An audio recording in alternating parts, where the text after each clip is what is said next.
तीसरा अध्याय, मानसिक दक्षता का रहस्य, पार्ट 1, सीखना। अगर एक शब्द में कहा जाए तो मानसिक दक्षता का रहस्य है सीखना। जिस किसी भी विद्या, कला या निपुणता की आवश्यकता हो, उसे तत्परता से सीखिए। यही मानसिक कार्य क्षमता का गुण है। सीखिए, यह तो बड़ा पुराना और परिचित शब्द है। शायद आप कहेंगे कि आप इस पुस्तक को इस विचार से नहीं पढ़ रहे हैं कि शिक्षा और उसके महत्व पर एक व्याख्यान सुने। आप आपत्ति कर सकते हैं कि सीखना तो बहुत ही साधारण बात है, न कि मन के विकास की कोई नई युक्ति। परंतु मनोविज्ञान के पंडितों का ऐसा विचार नहीं। उन्होंने सीखने की क्रिया को वैज्ञानिक ढंग से अध्ययन किया है। उसी दृष्टि में तो यह एक अत्यंत विचित्र और रोमांचकारी वस्तु है। इसके संबंध में बहुत कुछ तो अभी तक मालूम भी नहीं, पर वे लोग इतना अवश्य जानते हैं कि होशियारी से बताया हुआ और दृढ़ संकल्प से किया हुआ सीखना अद्भुत चमत्कार प्राप्त करा सकता है। अध्याय 3, पार्ट 2, सफलता का मूल तत्व।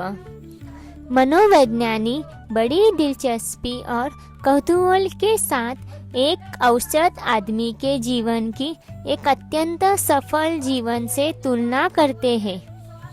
हाल के कुछ वर्षों में वह बड़े आग्रह से यह प्रश्न पूछते रहे हैं कि वह कौन सी चीज है जो मनुष्य को सफल बनाती है, और उसका पता लगाने के लिए वह बड़ी मेहनत और बारीकी से सफलता के तत्वों का विश्लेषण करते रहे हैं।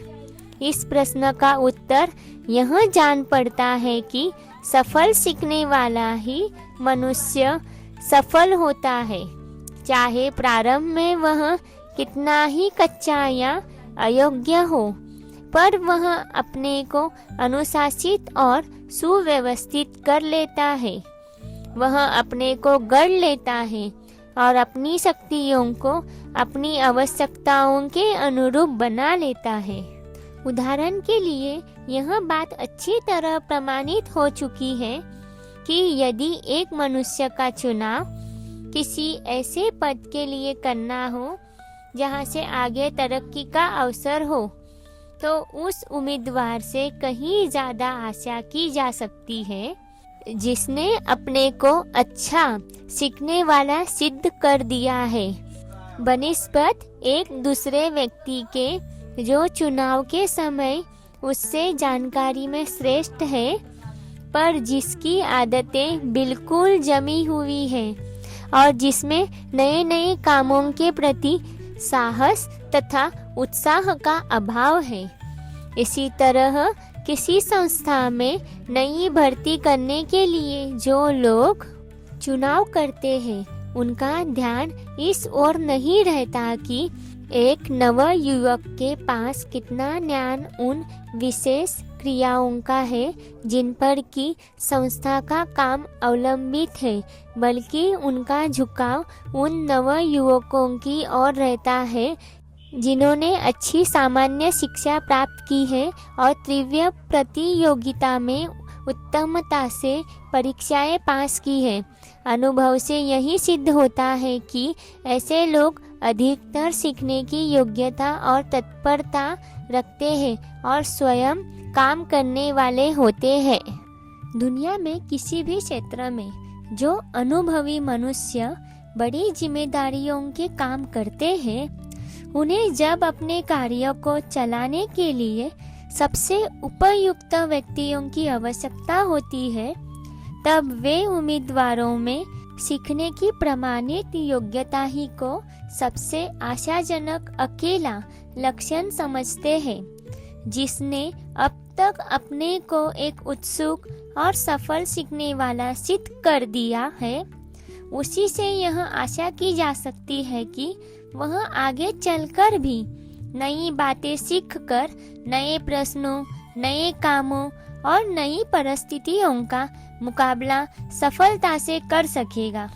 यही सिद्धांत मुकाबले की उन परीक्षाओं का आधार है जिनका परिचालन पब्लिक सर्विस कमीशन सबसे ऊंची सार्वजनिक नौकरियों में भर्ती करने के लिए करता है।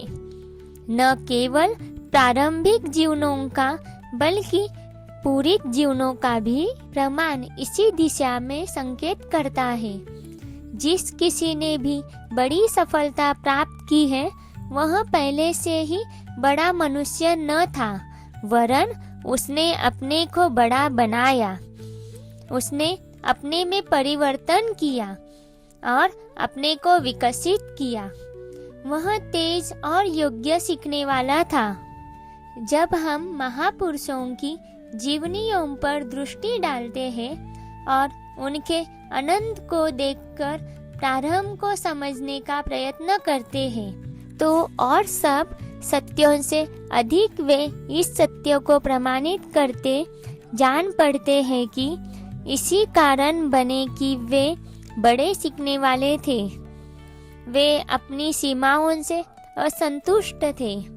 उन्होंने समस्याओं को लड़ाई के लिए ललकार या चुनौती समझा, न कि एक हवा, क्योंकि उन्होंने अपनी कमजोरियों पर आक्रमण किया और उन पर विजय प्राप्त की। एक बड़े बुद्धिमान मनोविज्ञानाचार्य का, जिन्होंने वर्षों सफलता के अध्ययन में लगाए, कहना है कि यदि एक मनुष्य में काम करने की इच्छा और काम करने की शक्ति हो और तेज बुद्धि हो तो मैं परिस्थितियों के किसी भी ऐसे संयोग की कल्पना नहीं कर सकता जो उसको श्रेष्ठता तथा ख्याति प्राप्त करने से रोक सके। कितनी ही योग्यताएं हैं जिन्हें आप हासिल करना चाहते होंगे, जैसे गणित, विज्ञान या अंग्रेजी भाषा में दक्षता प्राप्त करना, पत्र पत्रिकाओं के लिए लेख लिखना, लोगों के सामने भाषण देना, शतरंज या ब्रिज खेलना, पर आप भरसक प्रयत्न करने पर भी ऐसे मनोवांछित योग्यता प्राप्त करने में असमर्थ रहते हैं और आपको कदाचित ऐसा जान पड़ता है कि आप इन सब सिद्धियों के लिए बनाए ही नहीं गए। जब मनोविज्ञानाचार्य आपको ऐसी उत्साहहीनता के बीच झटपटाते देखता है तो उसे दुख और आश्चर्य होता है और वह अपने से कह उठता है कि इस व्यक्ति को क्या हो गया है, इसकी शिक्षा किस प्रकार की हुई है, इसे कोई यह विश्वास क्यों नहीं दिला देता कि वह सीख सकता है और सीखने की विधि उसे क्यों नहीं बता देता। ये योग्यताएं एक संतोषजनक और सफल मात्रा में प्राप्त करने के लिए यह आवश्यक नहीं कि आप और सब कुछ त्याग दें और प्रतिदिन 16 घंटे परिश्रम करें। अगर सीखने का काम उचित ढंग से किया जाए तो थोड़ी सी मेहनत और थोड़े से ही समय में फल मिल सकता है। यह पिसाई का नहीं बल्कि बड़े मनोरंजन का काम है। आप अपने को अपने साधनों पर अधिकार प्राप्त करते, अधिक तेजी से चलते और शक्ति के उतने ही व्यय पर अधिक दूर तक सफर करते हुए पाते हैं। इससे अधिक मोह लेने वाली बात और क्या हो सकती है। मनोविज्ञान की शिक्षा आपके लिए यह है कि अपनी मानसिक कार्य क्षमताओं को बढ़ाइए अथवा अपनी शक्तियों से पूरा लाभ उठाइए। मनोविज्ञान आपको सिखा सकता है कि यह कैसे किया जाए। आप और हम में कदाचित महान सफलता प्राप्त करने की योग्यता न हो, पर हमने जो ऊपर लिखा है वह समस्त सफलता का साचा है। इससे हर प्रकार की सफलता प्राप्त की जा सकती है। हम में से कितने हैं जो अपने को पूरी तरह से उपयोग नहीं करते। हम में से कितने उत्साहहीन रहते हैं और यह विश्वास करते हैं कि केवल एक शक्ति या गुण से कुछ नहीं हो सकता और अपनी उस शक्ति को भी अकारत जाने देते हैं। परंतु जब तक हम अपनी शक्तियों को काम में न लगाए, हमें यह मालूम ही कैसे पड़ सकता है कि हमारे पास कौन सी शक्तियाँ हैं। कम से कम हम कुछ सफलता अवश्य प्राप्त कर सकते हैं। इसीलिए हर विचार से यह सलाह ठीक है कि आप अपने सीखने की योग्यता का प्रयोग कीजिए और उसे बढ़ाइए। धन्यवाद दोस्तों।